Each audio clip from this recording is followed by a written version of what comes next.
you need food. It's the most costly of everything. It's the most difficult and laborious. But if you don't got food, you don't have a party. You can't bring people together.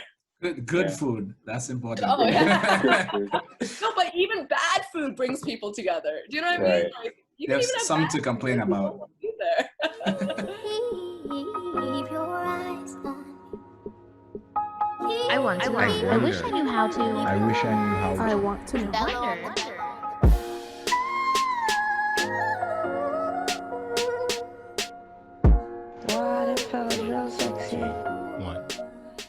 Welcome back to the Rising Adults. Today we have a special guest on with us. We have Miss Jinah Kim. Hope I said that right. She is a restaurateur here in the Capital District, and much more. She'll be telling you a little bit more about that. So why don't you go ahead and just introduce yourself, please, and tell us a little bit about yourself, what you do, and why you do it. Yeah, absolutely. Well, thank you again for having me. I'm very happy to be here.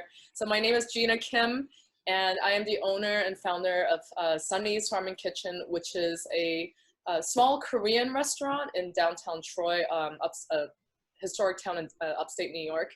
But really, I like to say we're more than just a restaurant, because the entirety of our mission is actually founded on immigrant and refugee empowerment. We combine educational service into our business. So it's a for-profit business that has certain resemblances with a nonprofit.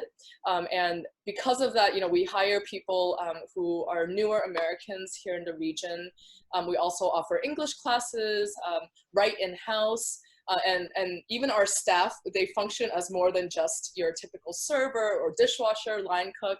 A lot of them, some of them are working the front counter, but they're also English teachers. We host a variety of different social services and events, depending on what it is that the community needs. So our main focus, we say that we're a business by immigrants and for immigrants. We believe that immigrants are a very critical part of the fabric of our economies, but also our culture and our environments. And we really want to bring that to light and use our food and our restaurant as a platform to share the stories of the people that work with us. Excellent. So you're saying the food is actually good though? Like, So, yeah. Oh please, ask the critics and ask their customers. But I think a strong part of check my Yelp reviews right now. I'm sorry. No, so I'm gonna check the Yelp reviews right now. We'll read them out loud now. Don't even get I'm kidding. with Yelp. Okay. No, but we really do strive for excellence in every aspect of what we do. So I feel that just because you have a strong social mission, that doesn't mean that your food or your product should suck. You should have a great mission, great food, great people. Everything is so important. Even from, and we say this with our staff too, like even from like how we wash our dishes and how we mop the floors, like that should also exhibit excellence.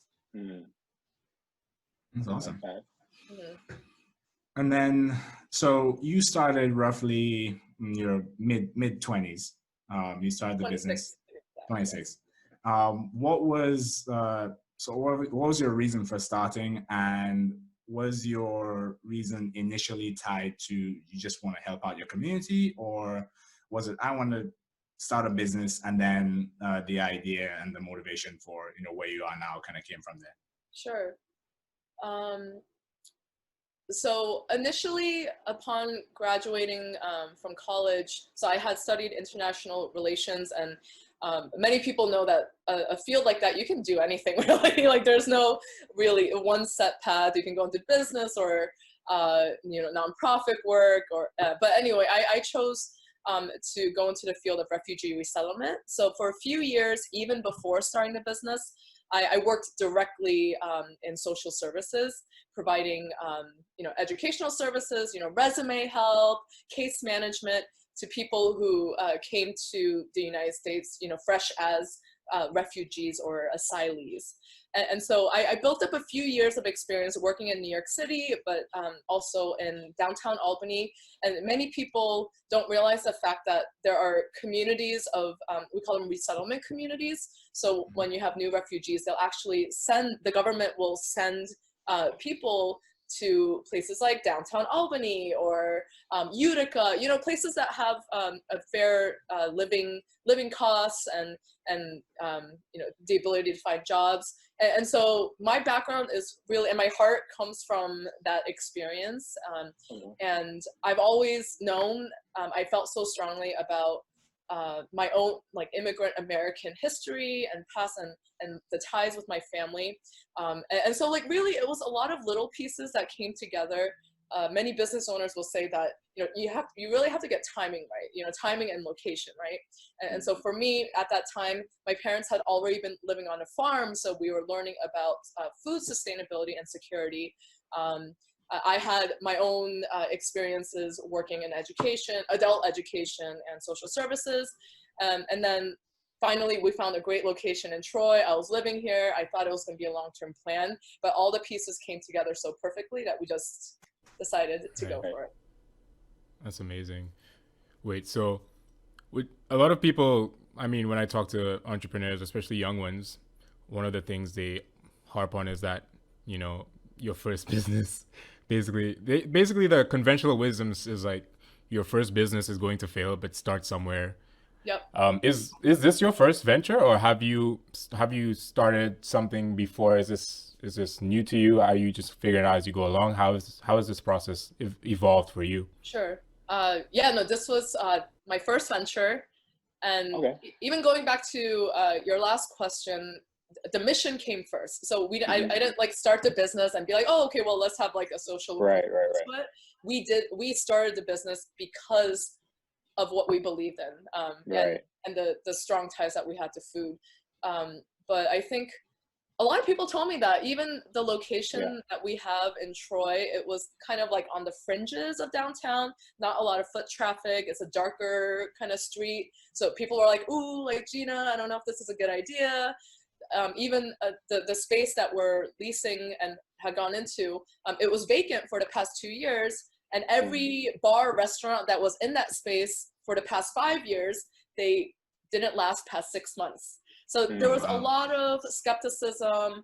And of course, naturally, I had my own self-doubts. And I was like, okay, what if we do fail? And so I think as a young entrepreneur, I had to really go into it with a mindset of hey, we could fail, but I'm going to do everything I can and know in full confidence that I did what I could to save it if I could. So I remember starting it and thinking, okay, well, if I have to, I'll go make deliveries. I'll be the ones doing everything. And we were fortunate enough where we basically just minimized our overhead, and our startup costs. So especially with the restaurant, as a high risk industry, a lot of times high cost if you're going to a new space. And so people could invest, easily $500,000, $1 million, even as a small business owner. But one of the advantages that we had, I didn't take on a ton of extra debt.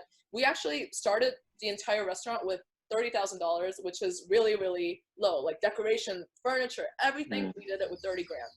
And I think because we were so, I don't want to say frugal, but we're pretty frugal in the beginning. And I didn't hire anyone. I had 2 other people on payroll. It was all family and friends who were volunteering for me. I borrowed money from my family. So it was 0% interest. And tips and tricks because here. of that, because of that, we turned a profit within a month. It was crazy. Wow. No, that's excellent. And so as I know you're saying, initially picking the location and stuff was, I wouldn't call it an obstacle, but something that people had doubts about. What were some other things that, as a young person, were people saying, oh, you're too young to start something like that? Or what were some other obstacles that you found that you had to overcome? Other obstacles, I mean, it's even starting while you're leaving another career, I guess, and the boldness it takes to get out of that, step by step. I think some people think it's a clear cut, you just stop, but it's actually a process. And I think working through things like government regulations, permits, as much as you try to learn from other people, I think sometimes you just have to experience it yourself. For me, I like fought a lot with my family because they were helping, but you know, they wanted to do things a certain way. And you know, like even like a father daughter, like my father was helping me with a lot of the construction, and for him it's like, you know, he's a man, he's a dad, and I should do what he tells me, but he had to follow what I wanted. And I think because it's your business. yeah. So that was some like, you know, difficulties in our family dynamic.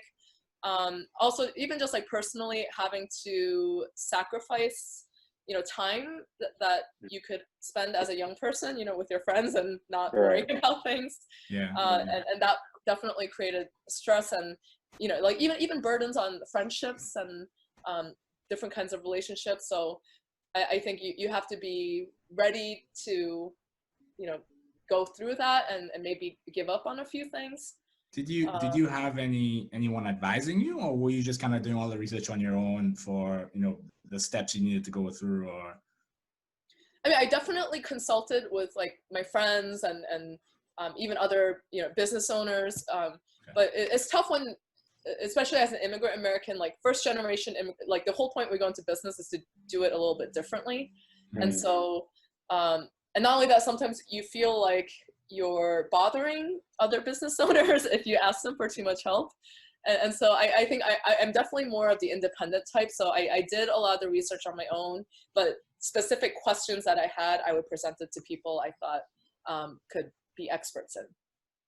Hey, I'm going to be your competition. Can you help me get set up? I know, right? Yeah. No, actually, that's one of the things I did. I walked around our neighborhood when I actually set on the location and talked to the owners of those like coffee shops and retail stores, and I asked them what they thought of a Korean restaurant down the street. Right. Interesting. And what I mean, luckily there's not much competition in the capital region, so you also have to pick something that's not so. I think it's important to have something more complementary than competitive. Okay, that makes sense. Yeah. You don't want to be the third Korean restaurant on the block. Yeah. I know, right?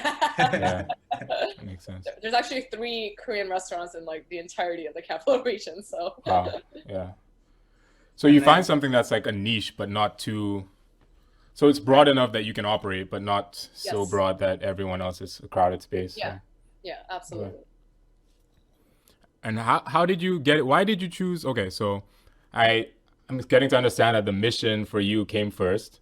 You had this in your heart that this is what you wanted to do, and kind of you're using your business as a platform to spread that.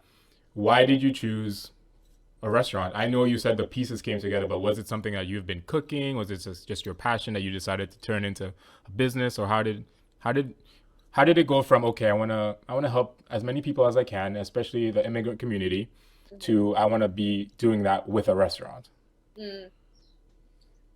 So quick disclaimer, I am not a chef. Okay. Like okay.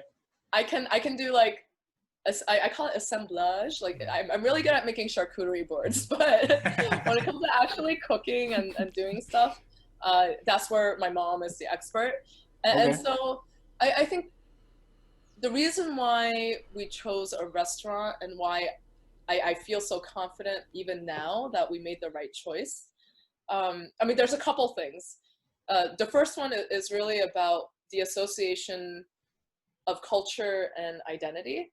I think cultural identity is so strongly threaded with our food, right? And I think it's shared across all immigrant, like any people group. Like it doesn't, you don't have to be an immigrant, but like food is so universal, but at the same time is very specific to each person. Like there's your whole like national identity and your ethnic identity, but then there's also like the individual like personal identity associated with like certain dishes based on maybe a memory or a connection that you have with a person. You know, it could be like the dish that your grandmother used to make when you were growing up, or like maybe it was that like ham sandwich that your dad made and like because your mom wasn't around to like cook for you. You know, like so there's like stories behind food that are so deep and multi-layered, and like we eat every day and understand the complexities of that, but we don't really like share it in that way. And so I think I identified that early on, and even now I share stories about like the complex relationship I had with Korean food as a kid growing up in the United States. You know, there were times I was embarrassed, but there were times that I craved it. And now like I'm at a place where I can openly like redeem myself and share those stories. And because I have that strong connection, I realize that any new immigrant who comes into the picture, who comes to the United States, they have that same thing. Like, you know, they miss their home cooking and they miss their family who's still back at home. And I think food has a way of drawing that out of you, and it's also a love language. You know, you share it with other people and you share your culture through food. And then lastly, I think it's a very like business kind of thing. Like you can't have a good party without food. Like there's a reason why like hotels have a restaurant on the first floor. Hospitality in itself, like you need food. It's the most costly of everything. It's the most difficult and laborious. But if you don't got food, you don't have a party. You can't bring people together. Good food. That's important. Oh, yeah. No, but even bad food brings people together. Do you know what I mean? Like, you can There's even have something bad to complain about. either. You mentioned the ham sandwich. Is that a traditional Korean dish that your father makes? Oh, no, sorry, it wasn't me. It wasn't me. I'm giving an example of like a kid who takes like bologna. Don't worry. We're kidding. Don't worry. We don't expect to see that on the menu. That's a good new menu item though. Ham sandwich, just like your dad did. And if you sell those, I demand 5% of all proceeds. If that happens. I'm just saying. The legal team, is that? Yeah. Okay. Wow, you guys have a legal team? That's cool. They're in the back. No. But no, so we have a little bit about where you've come, like your background, why you started, what you do. But what is, let's say you've been doing this for about 5 years, or maybe 4 to 5 years? 4.5, yeah. 4.5 years. So where do you see, what is your goal for the next 5 years? How do you want to grow? What do you want to expand? Sure. Yeah, the business has been changing, and even my vision, my specific vision for it initially is transformed depending on who joined our team, you know, just even circumstances like COVID, you know, that really changed our business model. And so I think we've learned to like be flexible in terms of what we offer and like, you know, products and how we conduct business. But we do have this larger vision of really like diversifying the services that we offer, but really, and even expanding on the community aspect of it and the nonprofit side of things. So we do have like a formal nonprofit that is tied in with the business. So we're hoping to grow that within the next, or throughout the next 5 years. I'm starting law school next week. So yeah, we want to incorporate legal services into the mix. And so it's like, you know, food, employment, education, law, like I think all of those elements, and who knows like how it'll further develop, but of course there's like the components that I bring into it personally through my expertise. But I've been learning, like as I build a team and have them take on those responsibilities, I'm able to actually focus on different things. So we do see us having an immigration law firm within the next 5 years. We just want to hone in though. We want to be better at what we do, you know, do more events, build up the farm, have a larger percentage of farm to table items. So those are kind of like our long-term goals. I really like how you're glowing talking about your plans. Like I can see the passion there. It's like, I want to do this and I want to do that and I want to do all the things. It's really like really nice to see. I love it. Yeah. It's full of surprises too. Like planning for me really went out the window because I do think you have to grow based on like knowing the people that you work with and giving them the space to shine and utilize their skill sets. Right. So it sounds like one of the things you've learned is, although you have a vision, you have to also be able to be quick on your feet then. It's like, And I think another thing we want to focus on is really like real estate and development. So we've been fortunate enough to turn a profit and purchase property. And we have like a little dive bar that we've been working on. We have like multi-unit, like commercial / residential buildings. And we hope to build like mini boutique hotel, like studio rooms, rent those out, but also have them serve as transitional housing for new Americans. So those are like more long-term developmental construction things that we do. And again, it's tied in with the business. A lot of like, I think most of my full-time staff live in buildings that are owned by like Sunhees.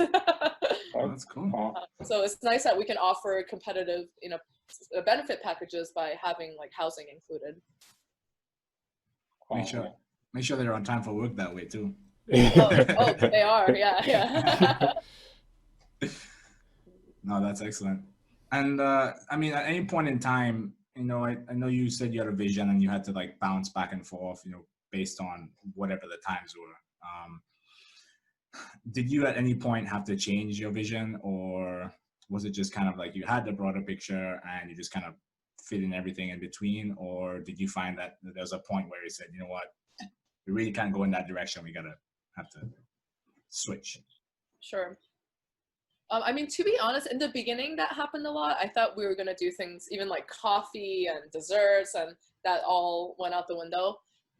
But after we left room and space for growth, I found that really like our mission was so grounded. Like we never wavered on the why, like why we're doing this. We were always very people centric. And so that never changed. And if anything, that grew stronger, I think, in time. Even throughout COVID, like we found that we were just funneling and reallocating resources into our communities and making sure that they were taken care of regardless of the business. And then food has always been our like primary product and core. Like the products stay the same. I think it's just like the method of delivery and how we get it to people has been different now. But overall, it's been pretty consistent. And again, I think that is because we've focused so much on the why. So I think to help like narrow that question down a little more, like what's the ratio, the best ratio between like stubbornness of getting the vision that you want versus adapting while you like get more information and like get more experience in what you're doing as you go along? Now, well, by vision, do you mean like goals and objectives that are quite tangible? Or like vision, you mean like, oh, like we're doing this to help people? So you have your mission and say you have your mission down, that's never changed. And you could have sort of, built many different, routes to that mission.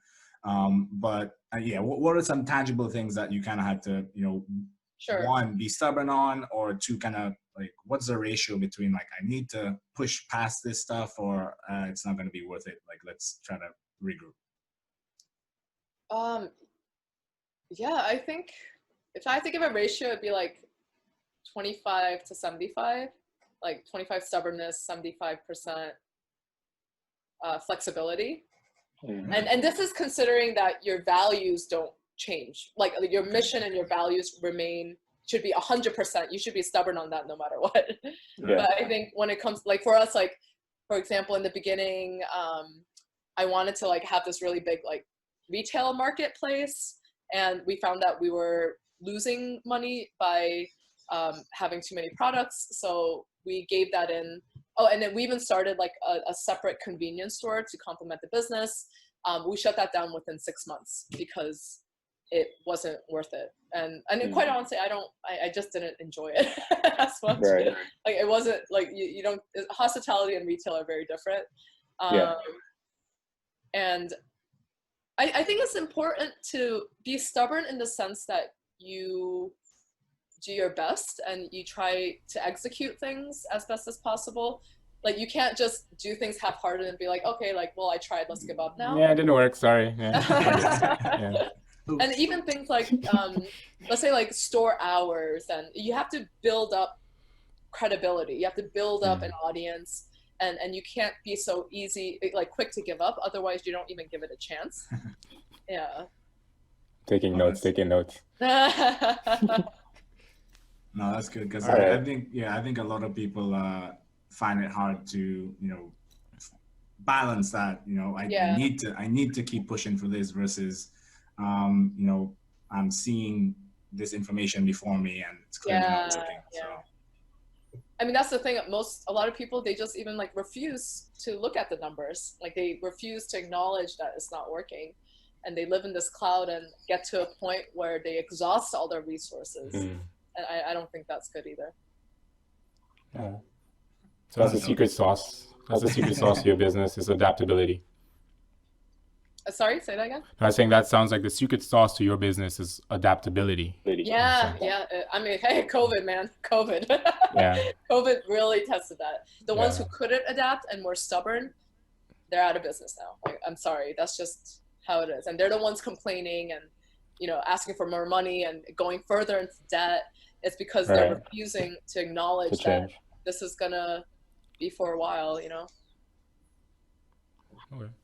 Okay, so I think we can lighten it up a little bit with rapid fire. The section is BS or real talk. Yes, Okay. like. BS or real talk? she just whispered it like Okay. that's a bad word. That's a bad word. You can't say that. Don't worry. You can say that. You can say that here. You can say that here. These are young adults. They've heard a few bad words. Okay. So the first one. BS or real talk? An entrepreneur should quit their main job before they start their business because if you don't, you won't fully commit and jump in with both feet. If you keep a safety net, you won't give it your all. Is that BS or real talk? Yes. BS. Why? Oh, okay. I was like, right. She's like, next. Yes. Next. No, that's. Well, I'm BS curious. because I think everything's a process. It's like when you turn 18, you don't suddenly become an adult. You have to learn and make mistakes and grow into things. Like you go from here slowly to here. You don't just jump right over. Right. And I think just from and everything's case by case though. That's the thing. I can say it's BS for me because it worked for me and I was able to do that. I worked a full-time job and I transitioned into having the restaurant full-time. But again, like it depends on your situation. Like some people they're not able to do that. Like they either have to full ass it or they half-ass everything and everything falls and crumbles. So I think you have to know yourself and make those limitations, draw those boundaries. And also, like if you have a family, I think there's a lot of things kind of in the line. Like maybe if you have to support other people, you shouldn't be taking such a big risk and take those other aspects into consideration. Whereas for me, like I didn't care, like I had nothing to lose either. Yeah. Okay. Next one. BS or real talk? The customer is always right. Oh, She's like, oh, absolutely. not this one. Absolutely yes. Okay. Absolutely BS. Oh, BS. Oh, okay. What's the worst? There's a restaurant bar in Troy. They're shut down now, but they had a sign up that says, customer is king, but we get to decide who's a customer and who's not. Oh.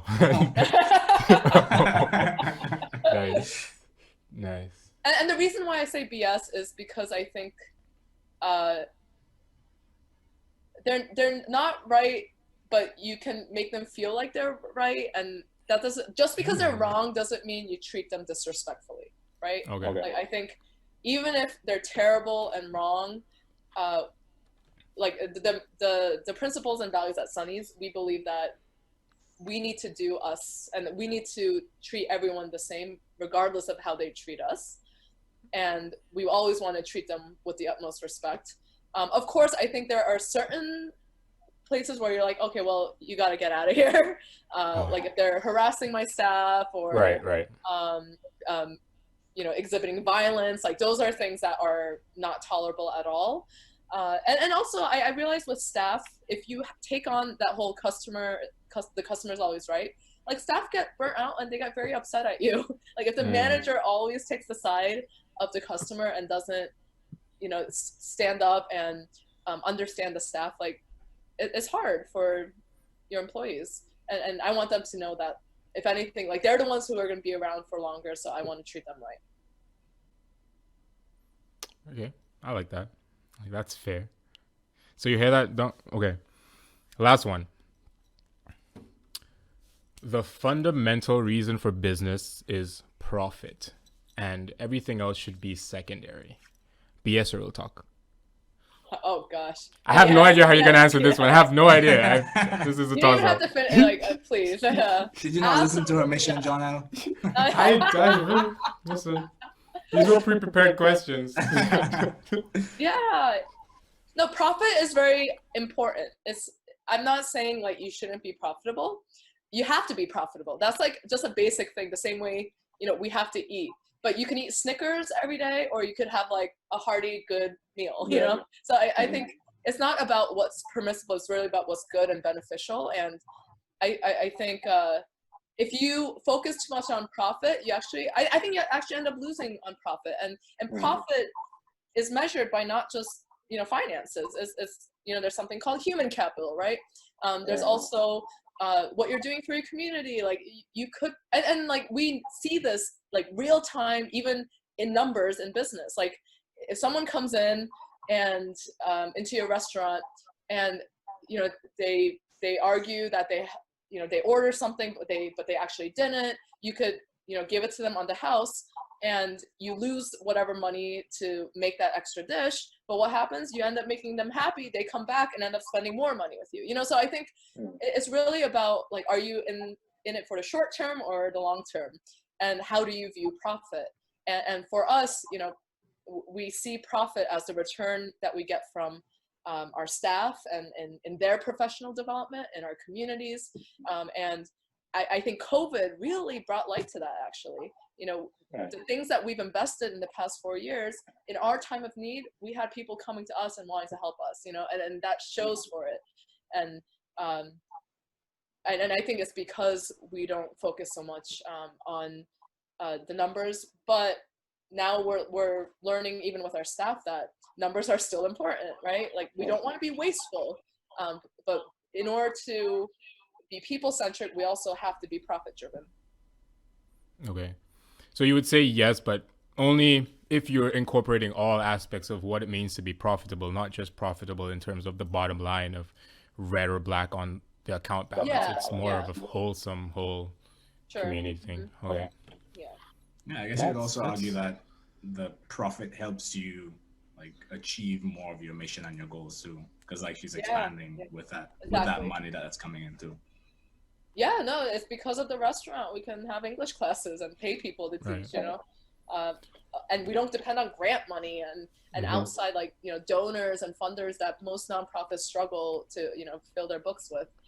So for us, we have that financial independence and ability to expand because of the profits that we've made. Right. I can tell you, definitely our focus isn't on that. It comes to us naturally. The money just flows in. Wow. But that's the thing. Money, it flows in, it flows out. It's like water. You keep it in one place too long, it rots. You got to spend it. That's just how it is. Very true. Okay, so going off of that, I think you've been open about the mission and what you want out of your business besides it just being a restaurant. So could you just give us a little bit more details on what other programs you have outside of the restaurant? What else are you doing with that? Because I don't think we've gone really into detail about what else you've done yet. Oh, you mean me personally, or at the restaurant? Well, through your company, yeah. Oh, through the business. Okay, yeah. I mean, so I think the educational component is the biggest one. So we believe that employment and education are some of the strongest pillars for empowerment. And so we focus on providing workplaces, but a really like culturally sensitive and open workplace where people can learn. It can be their first job in the United States, and pairing that with real life English classes to help learn the vocabulary and the writing, whatever skills necessary to further professionalism. And we even have a computer literacy program called, it's called ACE, it stands for Adult Computer Education. So we'll actually provide matching grants to purchase new laptops for students who want to participate. We'll even, help people navigate the healthcare system, or, respond to letters and documents. I personally can help with, like certain applications. So there's that like one-on-one component. When it comes to the services that we provide, we'll even do like, cooking workshops, and we'll do like farm dinners. We'll bring people to the farm, show them our operations, and actually work with them and eat with them, and show them what we're doing on the agricultural side of things. We also, think like cultural education is a huge part. So connecting with the Korean communities, Korean adoptee communities, and providing whatever service we could. Lately, we've been focusing more on like events and catering. So more like high-end stuff as a way of bringing in additional revenue. We'll even like be at farmers markets and have like produce and different like dishes, and do pop-ups with our food van. So all of that we again is centered around food, but it expands our operations and offers like a diversity of revenue streams. It's like a university. Oh man, I wish. Yeah. It's a little bit better than a university. That'd be cool. All right. Okay, so just to wrap it up, thank you for your time, first of all. But secondly, I want to say, if you can you imagine you now, Jinah, talking to someone who is kind of in your position when you were about to start? If you could rapidly, this is rapid fire, 2 minutes. Got it. Tell them like from the beginning to where you are now, what steps, if you were like their mentor, but you had to like elevator pitch mentorship, tell them, what is it that you've learned through this journey that you wish you knew when you started? This is loaded. I'm going to, you can take some time to think, but what would you say to someone that you were like mentoring through your experience? What have you learned? That's a big one. Take your time. It's funny. I feel like people have asked that before, but it's different every single time depending on. That's good. That's good.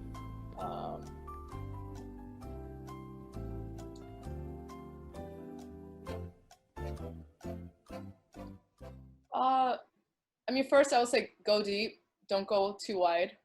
Like don't stretch yourself thin, and just know how to. Even if it means you have to simplify your business model and strengthen that, like you want to grow vertically. Remember the people who've always been there, and I think like value those relationships. And it's just like knowing how to not lose yourself, I guess, like really establishing your identity outside of the business, and like know who you are before starting the business. Otherwise it gets so intertwined that you forget what it's all about, so I think that's so key, is having a strong sense of self and what's important to you, and like who you are without the business. Otherwise you're going to be very lost and confused when difficult times come. Okay. Thank you. I'll be taking that advice. That was actually advice from me. Thank you. I appreciate well, that was a very selfish question. I mean, I'm sure it would help the viewers as well. Yeah, they might, but I just really wanted to know. Thank you. I don't know. Yeah, I'm still learning. That's the thing. Like, never stop. That's the most beautiful part about it, is that the more you do it. I think even for I think Julian will agree. Like, we haven't been doing it this long. Like, we're not trying to act like we're road warriors yet, but even in the short time that we've been doing this, the amount of things that we've learned that we just would never have without starting. So I think starting with the vision in mind, but like you said, being flexible, adaptable, and rolling with the punches, I think. Just remember why you started too, because you had a reason to start. Don't forget the reason, and have fun with it where you can. There's going to be dark days, but that's the thing. It doesn't always feel good, and it's just like the best parts of it are also the most difficult parts of it. Like people are the best, but people are also the worst sometimes. Yeah, I could see that. But yeah, Jinah, thank you so much for coming on. Yeah, thank you very much. I appreciate. I actually learned. I actually laughed. I learned a laugh now. Okay. Oh, well, thank you for the invitation Yeah. and the opportunity. It was nice. Yeah, thank you. It was a nice way to spend my Sunday afternoon. All right. And then I guess just if you want to say anything else about, I mean, new stuff that y'all have done, like to adapt to. This is your shout out current moment. This is situation, your. and yeah, tell us about the restaurant, anything you want to say. Oh yeah, absolutely. Right now? Shout outs, yeah. Yeah. This is your- Oh, shout out. Okay. Oh, we got a karaoke bar now. We're renting that out throughout COVID if you want to do a private party. Okay. Our English classes are virtual for anyone who wants to join. We're also looking for volunteers and new staff. So if you're in Troy, New York or close by and want to get involved, we are really excited to meet new team members. All right. Check it out in the description. Julian will remember to do that. All right. All right. Thanks, Jinah. Cool. Thank you, guys. Thank you so Alright. much. If you made it to the end of this video, you're awesome. Don't forget to hit like, because you obviously did if you made it this far. And hit subscribe so you don't miss out on anything else. See you next time.